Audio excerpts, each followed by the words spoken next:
Hello everyone, this is Muhammad Alfan. Welcome to Just 2 Minutes Excel Tips. നമ്മുടെ ഇന്നത്തെ ടോപ്പിക്കാണ് Sparklines in Excel. അതായത് ഒരു പർട്ടിക്കുലർ സെല്ലിൻ്റെ അകത്ത് തന്നെ നമുക്ക് എങ്ങനെ ഒരു ചാർട്ട് ബിൽഡപ്പ് ചെയ്യാന്നുള്ളതിൽ നമ്മളെല്ലാവരും ചില സിറ്റുവേഷൻ നമ്മുടെ ജോലിൻ്റെ ഭാഗമായിട്ട് മൾട്ടിപ്പിൾ രീതിയിലുള്ള റിപ്പോർട്ട്സും അതുപോലെ തന്നെ പ്രസൻറ്റേഷൻ കൊടുക്കേണ്ട അവസ്ഥ ഉണ്ടായിട്ടുണ്ട്, റൈറ്റ്? അതുകൊണ്ട് തന്നെ എക്സലിലുള്ള എക്സിസ്റ്റിംഗ് അഡ്വാൻസ് ലെവൽ ടൂൾസ് നമ്മൾ പലപ്പോഴും ഡിപ്പെൻഡ് ചെയ്യാറുണ്ട്. സോ അത് ഡിപ്പെൻഡ് ചെയ്യാൻ തന്നെ നമുക്കൊരു ബേസിക് ലെവലിലുള്ള ലൈൻ ചാർട്ടോ അല്ലെങ്കിൽ കോളം ചാർട്ടോ വിത്തിൻ സെല്ലിൽ തന്നെ എങ്ങനെ ഡെവലപ്പ് ചെയ്യാന്നുള്ളത് കാണിക്കാൻ വേണ്ടി പോകുന്നത് ഈ വീഡിയോ കൂടെ. ഓക്കെ, ആസ് എൻ എക്സാമ്പിൾ നിങ്ങളെ മുന്നിൽ കാണാം റീജിയൻ വൈസ് സെയിൽസ് റിപ്പോർട്ട്, അതായത് ലിസ്റ്റ് ഓഫ് റീജിയൻ കാണാം, ക്വാർട്ടർ 1, 2, 3, 4 സെയിൽസ് റിപ്പോർട്ടും ഇവിടെ കാണാൻ പറ്റും, റൈറ്റ്? സോ ഇവിടെ കാണാം column chart and line chart.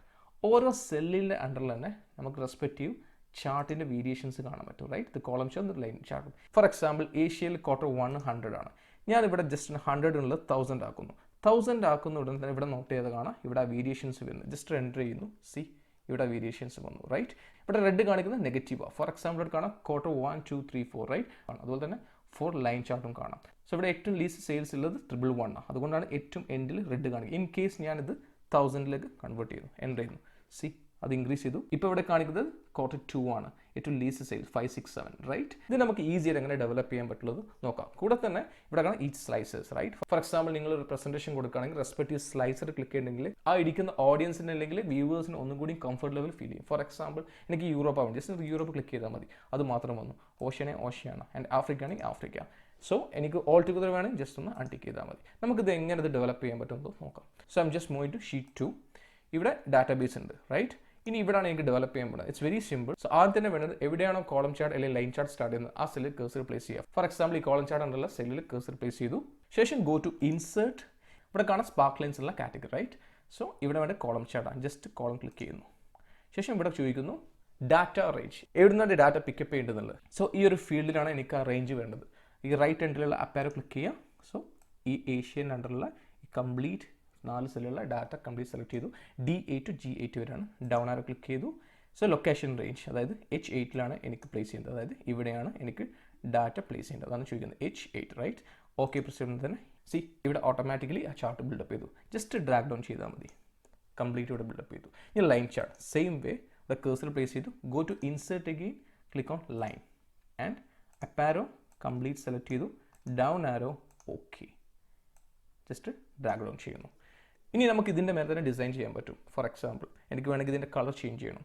List of colours ഇവിടെ കാണാൻ പറ്റും. അതുപോലെ തന്നെ എനിക്കിവിടെ മാർക്ക് ചെയ്യണം, ഏറ്റവും കുറവുള്ളത് റെഡ് കളറായിട്ട്. So go to design again and ഇവിടെ കാണാം ലോ പോയിന്റ്, ജസ്റ്റ് ക്ലിക്ക് ചെയ്താൽ മതി. സി അത് കാണും. ഇനി എനിക്ക് ഏറ്റവും ഹൈ ഉള്ളത് റെഡ് ആക്കണം, ജസ്റ്റ് അൺടിക്ക് ചെയ്യുക, ജസ്റ്റ് ഹൈ പോയിന്റ് ആക്കിയാൽ മതി.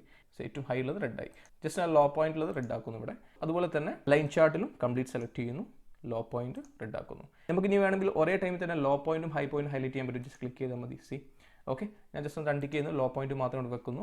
സോ ഈവൻ ഇതിൻ്റെ കളറും നമുക്ക് വേണമെങ്കിൽ ചേഞ്ച് ചെയ്യാം. ഓക്കെ, ഇനി ഔട്ട്സൈഡ് ഞാൻ ക്ലിക്ക് ചെയ്തിട്ടുണ്ടെങ്കിൽ ഈ ഒരു ഡിസൈനിലുള്ള ടാബ് ഡിസപ്പിയർ കാണാം. അത് ഡിസപ്പിയർ ചെയ്തു. ഇനി വീണ്ടും ഡിസൈൻ ചെയ്യണമെങ്കിൽ ജസ്റ്റ് ഏതെങ്കിലും ചാർട്ടിന് മുകളിൽ കേഴ്സർ പ്ലേസ് ചെയ്യുക, ഓട്ടോമാറ്റിക്കലി ആ ടാബ് ഇവിടെ ജനറേറ്റ് ചെയ്ത് തന്നു. ഓക്കെ, ഇനി ഇവിടെ കോളം ചാർട്ടും ലൈൻ ചാർട്ടും ജനറേറ്റ് ചെയ്തു. സി ഇനി ഇവിടെ 567 ഉള്ള ജസ്റ്റ് 300 ആക്കുന്നു. സി ഇവിടെ മാറ്റം കാണാം, റൈറ്റ്? അതുപോലെ 3, 4, 5, 6 100 ആക്കുന്നു, ക്ലിക്ക് ചെയ്യുന്നു. സി ഇവിടെ മാറ്റം വന്നു, റൈറ്റ്? ഇനി നമുക്ക് അങ്ങനെ സ്ലൈസർ ബിൽഡപ്പ് ചെയ്യാനുണ്ട്. സ്ലൈസർ നമുക്ക് 2 രീതിയിൽ ബിൽഡപ്പ് ചെയ്യാം, പൈവോട്ട് ടേബിൾ ത്രൂ, നമുക്ക് അതുപോലെ തന്നെ ടേബിൾ ത്രൂ. ഇവിടെ പൈവോട്ട് ടേബിൾ ആവശ്യമില്ല, നമുക്ക് ടേബിൾ ക്രിയേറ്റ് ചെയ്യാം. കംപ്ലീറ്റ് ഡാറ്റ സെലക്ട് ചെയ്യുക and click Ctrl+T. Create table നിന്ന് ഡയലോഗ് ബോക്സ് അപ്പിയർ ചെയ്തു. നമ്മൾ മുമ്പേ സെലക്ട് ചെയ്തുകൊണ്ട് റേഞ്ച് ഇവിടെ അപ്പിയർ ചെയ്തു. ഓക്കെ പ്രസ് ചെയ്യുന്നു. സി ഇവിടെ ടേബിൾ ക്രിയേറ്റ് ചെയ്തു. ഇനി next go to insert slicer എന്ന ഓപ്ഷൻ ആണ്, right? Just click on slicer. എനിക്ക് വേണ്ടത് റീജിയൻ വൈസ് ആണ്. റീജിയൻ ക്ലിക്ക് ചെയ്തു, ഓക്കെ പ്രസ് ചെയ്തു. സി ബൈ ഡീഫോൾട്ട് വേർട്ടിക്കലായിട്ട് വരാം. എനിക്കിവിടെ സ്പേസിൻ്റെ ഇഷ്യൂ ഉണ്ടായതുകൊണ്ട് എനിക്ക് ഹൊറിസോണ്ടൽ ഫോമിൽ വേണം. അതുകൊണ്ട് സ്ലൈസർ ഫീൽഡ് വീണ്ടും ക്ലിക്ക് ചെയ്യുന്നു. ഇവിടെ ഓപ്ഷനിലെ ടാബ് കാണാം, രണ്ട് കോളംസ് ഡിവൈഡ് ചെയ്യാണ്. ഇവിടെ കാണാം കോളംസ് 1 എന്നുള്ളത്, അതായത് നമുക്ക് എത്ര കോളത്തിൽ തരംതിരിക്കുക എന്നുള്ളതിനാണ്.